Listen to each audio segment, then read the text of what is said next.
Gracias por acompañarnos. Hablaremos del tema de las repercusiones físicas derivadas de alguna enfermedad mental. Con nosotros Javier Torres, él es psiquiatra, con nosotros aquí de cabecera siempre con la mejor información. Bienvenido nuevamente. Gracias por la invitación. Cuéntanos un poquito, ¿cuáles son en este caso el impacto que puede llegar a tener físicamente nuestro cuerpo derivado de algún trastorno mental, una enfermedad? Claro, nosotros pensaríamos que la mente o el cerebro están separados del resto de nuestro organismo. Sin embargo, hay una conexión muy íntima entre cerebro y otros órganos. Sabemos, por ejemplo, que cuando hay ansiedad o depresión, el cerebro le manda señales a la glándula suprarrenal, por ejemplo, para que produzca cortisol. Todos hemos oído del cortisol, ¿no? Sí. Es la hormona del estrés. Entonces, cuando nosotros estamos en constante ansiedad, el exceso de cortisol se ha relacionado, por ejemplo, con diabetes, se ha relacionado con obesidad. ¿Por qué? Porque el cortisol, por ejemplo, en el tejido adiposo llega e inactiva una hormona que es la leptina. La leptina le dice al cerebro para de comer. Entonces, cuando estamos con mucha ansiedad, pues el cortisol bloquea la leptina, entonces la persona sigue comiendo. Entonces es por eso que las personas con ansiedad o con depresión tienen estos atracones por comida. Y es bien clásico que nos digan, es que yo en la tarde, noche llego todo estresado a la casa y me como todo. Estuve todo el día haciendo bien mi dieta y en la noche me doy mi atracón de carbohidratos. Entonces hay una explicación hormonal incluso. Entonces el cortisol es aquí el malo de la película, que nuevamente se produce en ansiedad, principalmente en ansiedad y en depresión. ¿Y qué es lo que vemos, no? Un círculo vicioso a final de cuentas, porque una vez que pasa esto, los atracones, vas subiendo de peso y otra vez te ves físico, ya no te gusta y otra vez vuelves al círculo, ¿no? Recaes. Exactamente, se hace una bola de nieve donde la persona pues ya tiene sobrepeso, entonces ya empezamos a deprimirnos, empezamos con problemas de autoimagen, luego vienen los trastornos de conducta alimentaria, donde la persona ya hace episodios de restringir, pueden caer en anorexia, en bulimia nerviosa. Entonces sí, es todo un ciclo. Otros de los padecimientos que se relacionan es, por ejemplo, la hipertensión o problemas cardíacos. Sabemos que cuando hay ansiedad, pues nuevamente el cortisol le dice al riñón, produce adrenalina y noradrenalina. Entonces esto hace que el corazón lata más rápido y se sube la presión. Entonces muchos pacientes llegan a urgencias o con el internista por hipertensión, pero sin embargo, haciendo un historial clínico adecuado, podemos ver, ok, tu hipertensión empezó a raíz de que empezaste con tu ansiedad y tus problemas emocionales. Entonces no es una hipertensión, realmente es una hipertensión reactiva a esto. Entonces, ponemos tratamiento para la ansiedad y la persona mejora y no requiere antihipertensivos. Y luego ya te diagnosticas a lo mejor que crees que es algo que ya se te derivó, ¿no? Pero a lo mejor es una reacción precisamente de lo que está sucediendo. Ahora, es bien importante, Javier, que nos menciones, son consecuencias de una enfermedad, no de algún medicamento que estés tomando derivado o de alguna enfermedad, de algo recetado, ¿verdad? ¿Cómo vamos hasta ahí? Es correcto, sí. De hecho, sí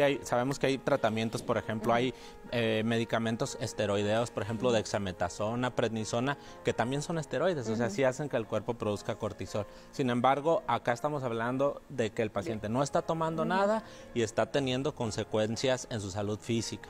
Por ejemplo, una de las más comunes también es el colon irritable o la colitis nerviosa que le llaman. Nuevamente, el cerebro le dice al intestino que, pues como tal, es el segundo cerebro, el intestino. Allí hay neuronas. De hecho, la mayoría de la serotonina, el 90% de nuestra serotonina viene del intestino, no viene del cerebro. Entonces, cuando tenemos un estado de ansiedad, el intestino no la produce y empieza la colitis, la persona tiene dolor, tiene gases, tiene estreñimiento, tiene diarrea. Pues obviamente los gastroenterólogos dan todos los fármacos, pero no se corrige hasta que la ansiedad o la depresión no se trate. ¿Qué pasa? Nosotros con medicamento psiquiátrico podemos llegar a, hasta cierto punto, frenar este tipo de consecuencias o efectos secundarios del no estar diagnosticado bien y no tener este medicamento. Correcto. El tratamiento psiquiátrico va complementando lo que los otros médicos prescriben. Sabemos que poner un antidepresivo o un ansiolítico va a hacer que nuestro cerebro produzca bien sus neurotransmisores, sus serotonina y demás, y hace que el órgano afectado deje de dar síntomas. Entonces, claro, el tratamiento psiquiátrico es muy importante y desde luego la psicoterapia. ¿Qué me llevó a esa ansiedad? ¿Qué me llevó a esa depresión? Problemas de pareja, duelos por fallecimientos, ok, entonces también trabajamos en terapia, pero el tratamiento farmacológico psiquiátrico es súper importante y resuelve mucho los síntomas físicos que aparentemente son no mentales. ahorita hablamos, qué importante ese punto, Javier, hablamos de algo llevadero hasta cierto punto. El no poner atención a estas enfermedades o estos focos rojos, ¿puede derivarte una enfermedad todavía un poco más grave? Totalmente. De hecho, hay estudios donde se está viendo que ciertos tipos de cáncer pueden tener que ver con padecimientos mentales crónicos, porque nuevamente el cortisol está generando inflamación generalizada. Entonces se han visto que ciertos tipos de cáncer pueden venir de ahí. Nuevamente la diabetes, insuficiencia renal, infartos, eventos cerebrales como embolias o eventos vasculares cerebrales. O sea, mucho de esto es como la secuela de algo que no se trató por muchos años. Fíjate que mucho escuchamos acerca de los infartos fulminantes a muy temprana edad, ¿no? ¿Y cuáles serían, digo, los factores, ¿no? ¿Puede derivarse a lo mejor como efecto secundario? Puede ser, claro. Una persona que tenga un ataque de pánico y que haya sido, que tenga una elevación altísima de la presión arterial, puede tener un infarto si tenía como alguna predisposición, ¿no? Alguna cardiopatía, algo que ya lo hacía vulnerable. La ansiedad puede provocar una agudización de eso, un infarto, por ejemplo. Pero estamos hablando ya de un ataque de pánico severo. ¿Qué más deberíamos de tomar en consideración?